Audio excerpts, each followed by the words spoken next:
What is up, YouTube? Oh, did y'all hear that gunshot? One of my neighbors over there, probably not that house, but the one over there, sounds like they're over there shooting. Sounds like a 45. It's a pretty loud shot from way over there. Might be sight. Yeah, there it is again. I don't know if y'all can hear it. He might be sighting in a deer rifle, but anyway. Y'all can see it's a rainy day here in Tennessee. Grass is still green. Grass is still growing a little bit. It's slowed down a lot, but it's still really green. Trees are finally starting to turn. It's probably 65 degrees today. It's supposed to be 70s, in the 70s next week, so I'm gonna try to get a little riding in, but as y'all can see, the leaves are starting to turn. I don't like this time of year. As soon as it starts doing this, I can't wait for April to get here, but I thought I'd film a video for y'all today. I don't really feel like filming, but I got a lot to catch y'all up on. A lot's changed. I guess the big thing is y'all see all this stuff out here. Got a brand new wheel. Old school tire. Terry Massey, if you're watching, that is a Shinko 16-inch tire. That is a 16-inch back wheel. Spool hub front wheel with a Firestone tread. I think I've got that tire. That same front tire's on the Panhead. Yep, same tire on the Panhead. The two back tires on these bikes are both the same back tire. They're white walls. Of course, I've got a white wall on the front of that one. I've got a modern tire on that one, and I just refuse to change it till I wear that tire out. I won't ever do that again. But actually, I've got that front tire 3 times. Firestone. So I got that same tire on 3 bikes. That's actually a Firestone too. So this bike has Firestone front and back. This one that y'all keep wondering when I'm going to start building again. And I promise you I'm going to, because I told y'all once I got started building that customer's bike, which that's what I'm in the middle of now, I'll be able to build this bike and finish fabricating this bike at the same time. So I've started stripping this one down. Worked on it last night. It's got so much shit on it. I about got the wiring harness off of it. In order to get the wiring harness out, I've got to pull the oil bag out of it, and I can finish getting the wiring harness off of it, and the controls won't come off until I pull the top clamp off. Because I'll probably leave that front wheel on it until I get the hardtail done, because it just makes it a little bit easier do the hardtail if you've got because you can lift the frame up and down and all that to get it in. But I'll strip the back half off, get the motor pulled out. The hardtail kit's supposed to be here Tuesday, I think. I know I told y'all I wasn't going to hardtail that frame, but I'm going to. That's the hardtail kit for it. I'm going to put that 18 over front end on this one, so it means I've got to have it stretched and raked. I don't know what rake we're going to put on it yet. The frame jig will determine all the front end and the frame, how I want the frame to sit. When we get the front end up there, that'll all determine where the neck's going to hit. But I'm envisioning 2 out and 4 up, maybe a 40-degree rake is what I'm thinking. But I don't know. But those are the wheels and tires, front end, and headlight for this bike. That'll lead me down to handlebars, building a seat, a sissy bar, and then getting it all fabbed up, and a fender. So I got a few more things I got to source, handlebars and fender. Then I got to make a seat pan. I got to make a sissy bar. Try to get him done relatively quickly, because this is my slow time of the year. I don't have a lot of commitments this time of year. But I got something I want to show y'all that I'm super stoked about. And I'll be right back to show y'all that.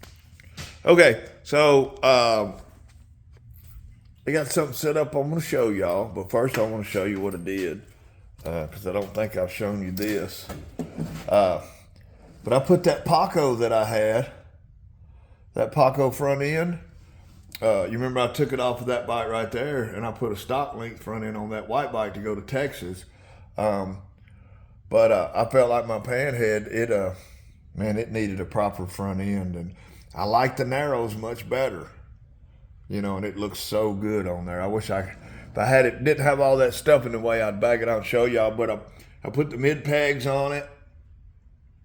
Gonna get those, so all I gotta do to the Panhead now is clean up the welds on the exhaust and get that exhaust chromed, which will probably cost me $300 or $400. But get that done and the Panhead will be totally complete. Always something to do on these bikes. You know, I got a top end rebuild I need to do on that bike. It needs a proper front end on it because that's just it's a stock link front end, but it's just a cheap front end. I'm trying to get away from cheap front ends. I got a couple right now. I got one for a customer. And when I say cheap, I mean, I didn't spend but like $600 or $700 on that front end and probably $500 on that front end, you know. That over there's a quality front end. Front end on that one's a quality front end. This one's a Paco. But I think I got something for this bike. So, and I got that 18 over for this one. So, I've just about cycled through all my front ends to where I've got nothing but good high dollar quality front ends on all my bikes now. But this is what I'm really proud of, and I just picked this up today, guys. Holy smokes. Look at them rockers, man. You tell me that ain't some chopper daddy shit right there. Look at that front end, boy. Beautiful. Now, for those of you who keep up with bike builders, or if you're local, you're going to recognize that style front end, and you're going to know exactly who builds these because he builds them to order. And I think he's got a 4 to 6 week lead time if he don't have any on the shelf ready to go. A lot of times he'll have a bunch of parts fabricated. He just has to put them together. You know, he has parts fabricated in chrome. He just has to assemble them. And he'll do that if, you know, you order one. But that is a Gusher Cycles. Jay Ryan, he was an invited builder at Born Free, Texas.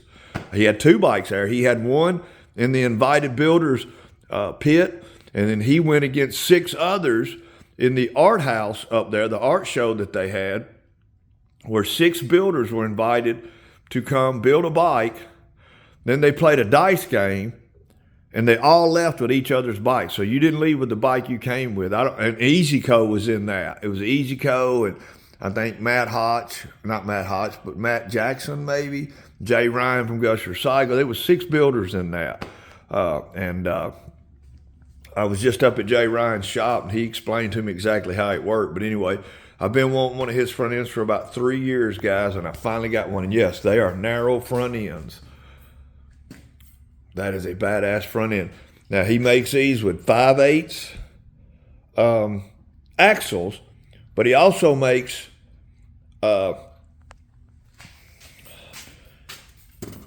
he makes those reducers for you right there if you're running a spool hub front wheel, which these are designed for spool hubs. You see there's no brake stays on them anywhere.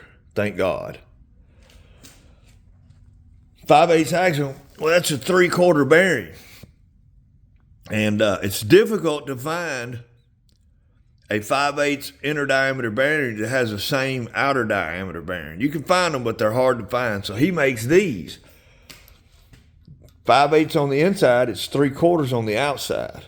And he makes them long enough that they go through the bearing inside the wheel sleeve. There's F-bomb calling me. I'm busy now, F-bomb. Call back later, bro. But I'm going to throw this on there and let y'all get a look at that. But I think I'm going to put this front end on that bike right there. Raise it back up. That's a stock link front end on it right now. And this bike would just look so much better with a narrow front end on it. I would say I'd put it on the Panhead, but damn, I just put that Paco on. I just went through all that. I'm going to have to go through it all again, but I might. I don't know. I haven't decided what I'm going to do with it yet, but I'm going to throw this wheel on there. I'm going to pause y'all, and I'll bring y'all back and throw this wheel on there, and I'll probably bring y'all back, show y'all a little bit of the strip down on this bike here, because I want to fully document this bike build for a customer. So let me get set up, and I will bring y'all back. Okay. And I'm gonna go ahead and add a disclaimer too, for any of you softies out there that maybe live up north, or live anywhere actually. Hell, I've had people from Florida say stuff. There's Diesel. What's up, D? What's up, man? Huh? You trying to get in on the camera work? Don't knock my camera over, boy. Who let you out? Huh? I had the door locked. Who let you out? Who let you out? Huh? I had the door locked so you couldn't get out. Cause this damn dog can open the door up. He can let himself in and out. He just don't shut the door back behind him. Who let you out? Huh? You out here looking for Skybird? You out here looking for Skybird? She ain't out here, man.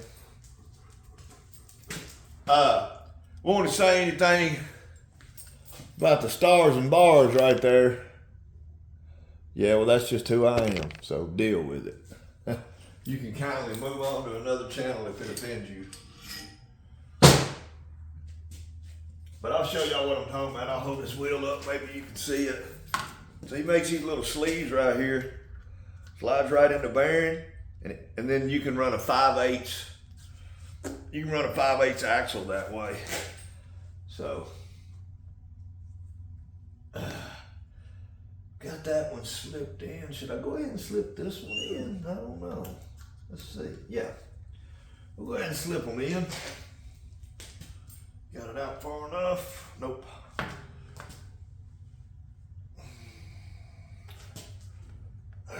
I don't have any wheel spacers, so I really can't,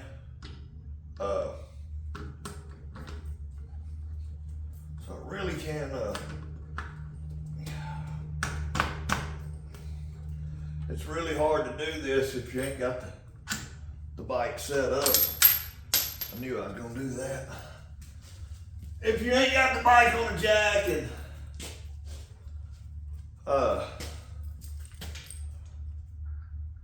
got the tire at the right elevation, and because you need to, that way you're not fighting yourself at every damn turn. And I'm doing my best not to scratch the chrome.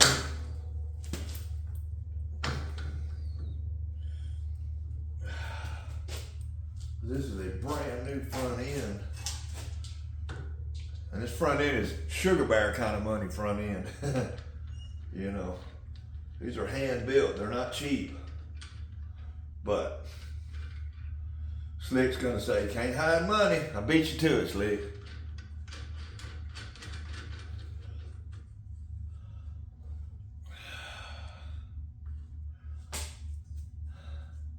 I'll need to center it up and make sure those are pushed in, and I need to step back and take a look at that too. Golly, that's sick. Woo! I'm getting the first look at it too, guys. That is sick. That is gonna look good going down the road. Yeah, I gotta get me some 5/8 spacers. If I just had some wheel spacers, damn it. I would go ahead and probably put this on a bike today. I'm struggling with that. Do I put it on a bike today? Man. Well, I don't have new bearings, and I mean, I could get that bearing off. That's a new bearing on there. I could get it off, because I've already loosened up the set screw in this neck stem, and all I gotta do is tap that neck stem down, and that bearing will come up, and then the bearing in the top of the neck will stay in it. I could do it. I just don't feel like doing it, so I'm not gonna do it. Yeah. The main goal of this video was to get you guys up to speed. Let y'all see this front end. Man, that is just trick right there. Oh, God, I'm loving that. And I can tell you one thing about Jay Ryan, he will not sell you those rockers. He don't sell parts and pieces. He sells complete front ends. Those are custom, his signature rockers, and he will not sell them to you. So if you want them, you got to buy them. You can find him on Instagram and Facebook. I think on Facebook he's Jay Ryan, and Instagram he's Gusher Cycles. But he was one of the ones you saw in the EasyCo video that they were competing against to see who gets whose bike. So, but it comes complete with neck stem and the neck or the nut. He builds the front ends for internal fork stops. If you want to get the internal fork stop kit, it's a neck cup kit which comes with internal fork stop kits in it. He sets them up for that. And yeah, I'm super excited to have it, guys. So we're gonna get back to breaking this bike down. I'll bring y'all back here in just a little bit. All right, guys. I am not doing anything real exciting right now. Yeah, y'all about to see that I've started smoking again, just for the record. Oh, I got rid of that crazy cough that I had, that persistent cough. It was due to some blood pressure medicine I was taking, lisinopril. And the number one side effect from that was a dry cough, and about 20% of the people that take it. The other 20% it doesn't affect them at all. Now, it kept my blood pressure perfect. I'm talking, I was, I was 75 over 115, 120, 80 over 120, really good.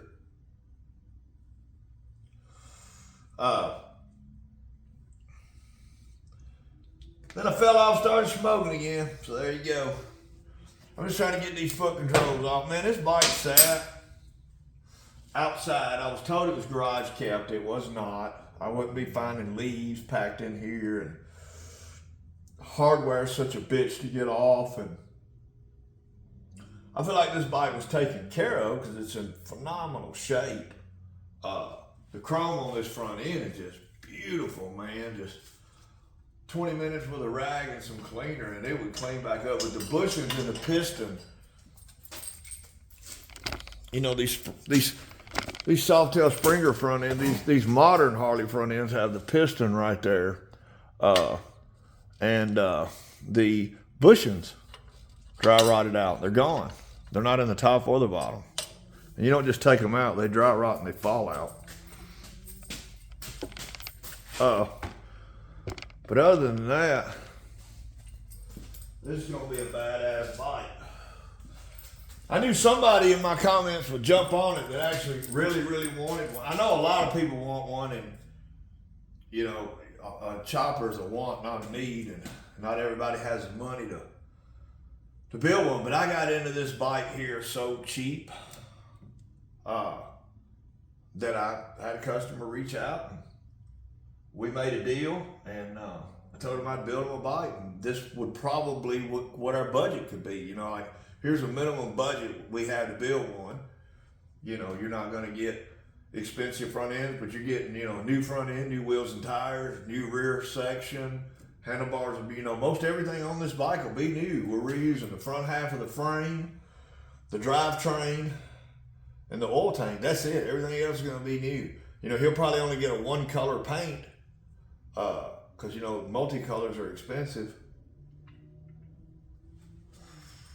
But if we can sell some parts off this bike, make a little more money, like it's got a fully chrome swing arm. That's not a chrome cover. That's a chrome swing arm.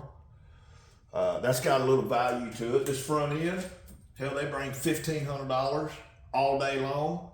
I've got it for sale with the brake setup, with the RevTech brake setup on it for $800. Bronco Jerry, if you're watching, you can stop by, bro. Give me a call and come by. Bronco Jerry's a local guy that I know. We were already friends on Facebook, but we didn't meet till after YouTube. But it comes complete with risers and everything. Headlight. Might even let this wheel go with it. Well, I'll have a set of wheels to go with it. Anybody likes this old retro style wheel, I'm not really in it. I'm into timeless stuff. Like I want my bikes to be cool 30 years from now and not be like, oh, that style's played out. No, the bikes I build don't ever play out. They've been popular, since the 60s, and will continue to be popular. But we're just trying to get this kickstand off of it right now, but every fastener on this bike's taking way longer to break down than it should, because every fastener on this bike, that one's either stripped or broken. No, that's the one that has a separate nut on it. This one has one welded on it. That one has a cap on it, and that one's just missing. Looks like its kickstand mount's got a crack in it. I don't guess it matters. You got 3 other bolts to hold it on. Oh man, that is gonna be a booger to get to right there. Woo! Getting a wrench on that's gonna be fun. That's something else I've struggled with on this particular bike too, is some of the hardware that the previous owner had on it. I don't know if that's going to be a 3/8 or a 7/16. I don't know. Probably a 3/8. That's a pretty small boat. Well, that appears to be welded on there. Why ain't that coming out? No, it ain't. It is not welded, but I bet that's a 7/16. Nope, they've got a half inch on it. That figures.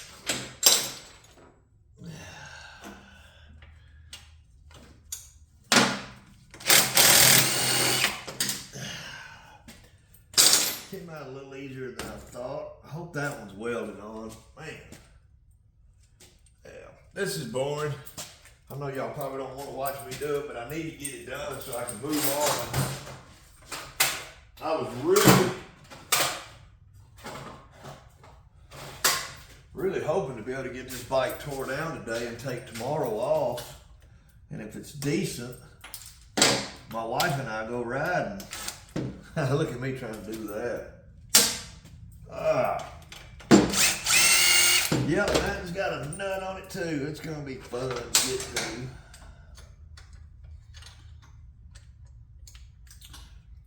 If you buy the Prison Supply slingshot, it is threaded. You ain't got to deal with this. I love them. But we're not running a foot clutch on this bike, which I am going to have.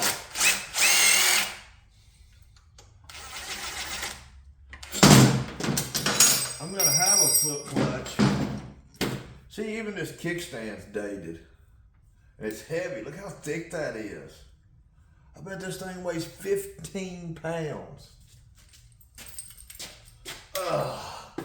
But all the parts are going on that shelf down there, which I'm not reusing any of it. I'm gonna probably try to sell it. There is some value. Some guys like that stuff. But I'm trying to keep this as budget friendly as possible. Because we set a budget. Man, those rocker boxes are beautiful chrome, man. They shine up nice just wiping them down. But I figure I will entertain y'all. And it's missing one of the bolts that goes into the frame too. I'm pretty sure that's a 5/8. That's a 9/16. I'm gonna tell y'all a prison story. We ain't did that in a while. And I'll keep it short and sweet. I ain't gonna tell one about somebody getting stabbed like I did last time. So cooking, we call it cooking whiskey. And I remember the first time I seen it done, I was just impressed that we could take sugar, some fruit, cocktail, peaches, it's whatever kind of fruit you could hustle out of the kitchen. Find you a kitchen man, buy you a gallon of fruit, And back then we had actual sugar in prison. Buy you 500 or 1,000 sugar packs, a trash bag, your trash can in your cell, and some water, and 6-7 days later you got some really, really stout wine. And we called it cooking it off, and you could turn that wine. And I'm not giving up no game for guys that are still in prison. The cops gonna run check. Hell, the police been knowing about this for decades. You just run the risk of getting caught. Let it stew for about 7-8 days. It swells up. You have to let the pressure off, or you can put a burper on it, whatever. When you go to school or go to work, you don't want to swell up and blow up, explode in your cell. You got wine everywhere, and then you're busted. But you can distill it. And what we used to do is you'd have to get 2 pieces of stainless steel, like the socket covers on the wall, the electrical outlet covers. A lot of them in prison are stainless steel. Well, they were. We probably done stole them all by now. But get one of them all, break it in half, get you some popsicle sticks and put in between them where they won't touch. Take you some bed sheet, tear it up, and tie them together where you got one piece, but they're separated with the popsicle sticks. And we have surge protectors in prison, which y'all know what a surge protector is. Right here, this is what's called a surge protector. They sell those in prison. Because you got to plug your stereo up, plug your TV up. We got hot pots in our cell, plug your hot pot up. Well, you could back then. I don't know what it's like now. It's been 20 years for me since I got out the last time. And you need 2. You need to have one to plug into the wall, because you could blow the breaker. And if you shut the power out to your cell and the cell next door and 2 or 3 cells down, they're all gonna start bitching. They power's out, and then the cops know what you're doing. Have your surge protector, and you have another surge protector. You cut the wire off of it and you strip it. You got a green and you got a white. You hook one to one side of your steel plate, one to the other side of the steel plate. Now you got a stinger. You drop that down in your wine, pull your trash bag up, tie it up with a wet sheet. That way when it dries, it gets tighter, so the air can't escape. And you plug it in, and eventually that wine will start to boil.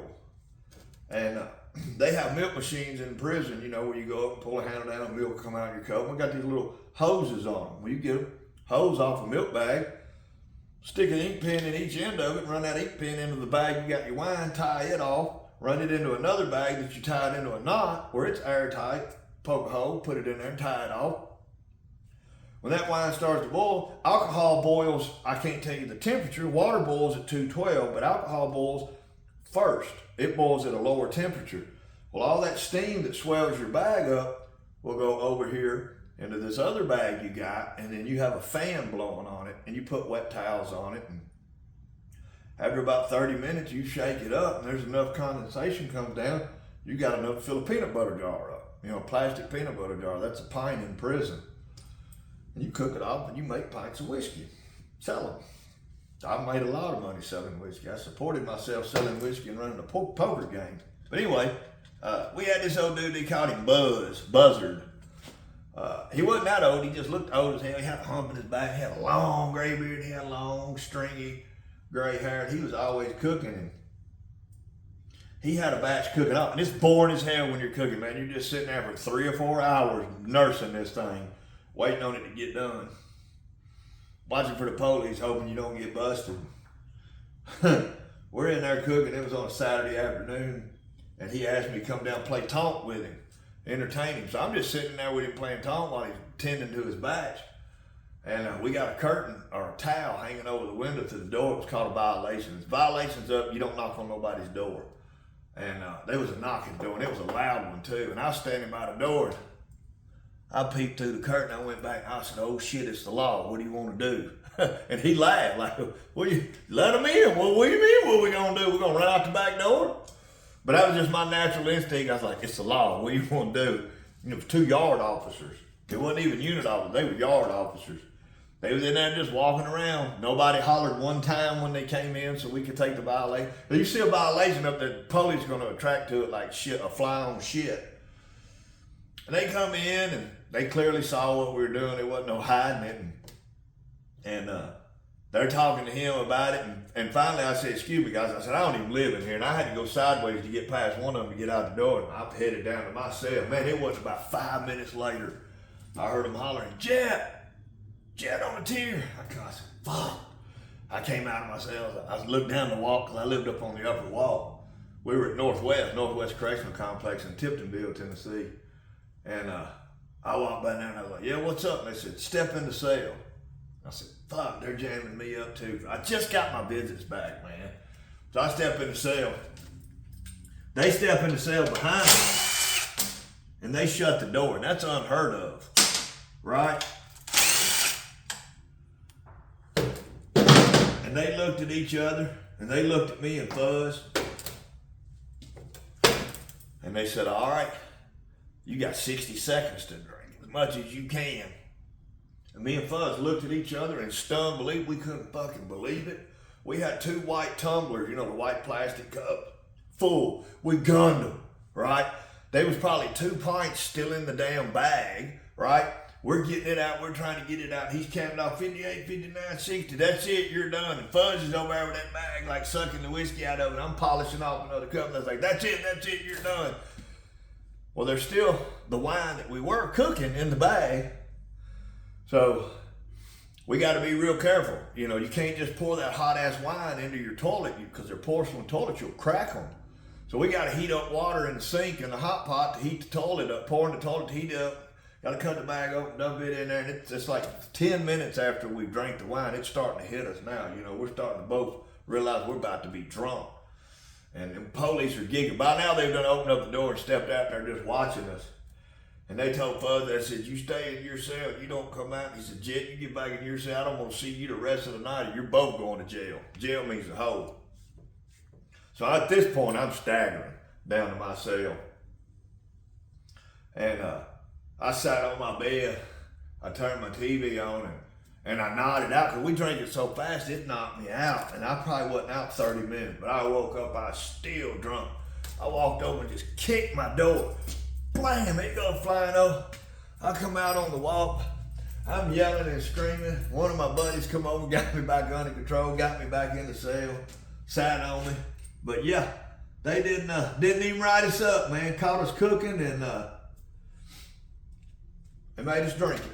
But so being in prison sucks, but that was a fun time for the situation we was in.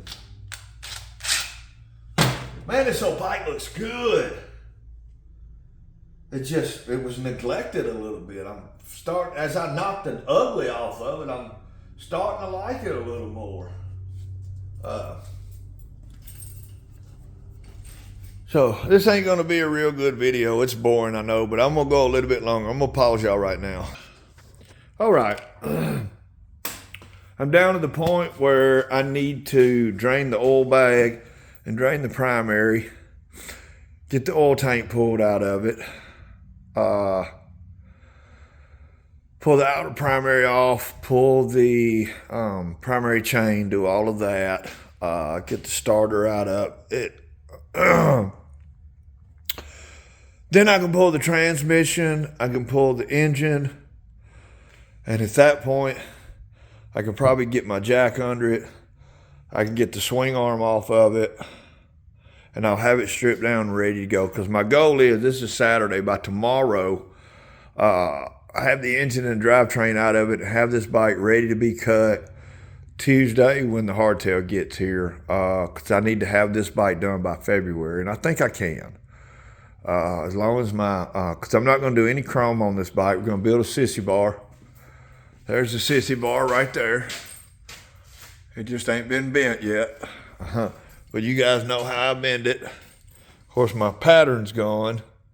But I'll lay one of the other ones up there. But I'm going to make this one quite a bit taller than this one. See, this one matches the seat. I'm going to make this one probably 6 or 8 inches taller. So, yeah. I'm going to make it a little taller. But I'm going to shut it down right here. But I never want to forget to tell you guys to go over and check out my brother channel, Slick at Slickhead Custom Cycles on YouTube. Check out my old buddy Ralph. He's up at It's My Time, Let's Go. He's up in Canada. Slick's up in South Jersey. And I got a few others I've started shouting out, which is AJ over at Choppler Mechanics. Check their channel out. and Corey over at Saddle Tramp. Y'all probably know who Saddle Tramp is, but if any of y'all don't know any of these channels, go over, give them a subscribe, leave them a comment, and tell them Hippie sent you, man. That way we know that these shout-outs are still working. So we know they work. It's helped my channel grow. It's helped Slick's channel grow. It's helped Ralph's channel grow. So you guys go check all of that out. Thank you to all my subscribers out there. Video's gotten long in the tooth, so I'm not going to try to remember to shout subscribers out, but thank y'all. I appreciate y'all. We are trucking on toward 10K. Hell, there's a possibility we might could hit it by New Year's, y'all. I'm not setting my hopes that high. But if the numbers keep rolling like they are, it is a possibility. So y'all guys go check those channels out. Tap in with me next week. We'll have more of this chopper shit at Hippie's Chopper Corner, home of the sketchy chopper, where we keep these choppers sketchy all the time.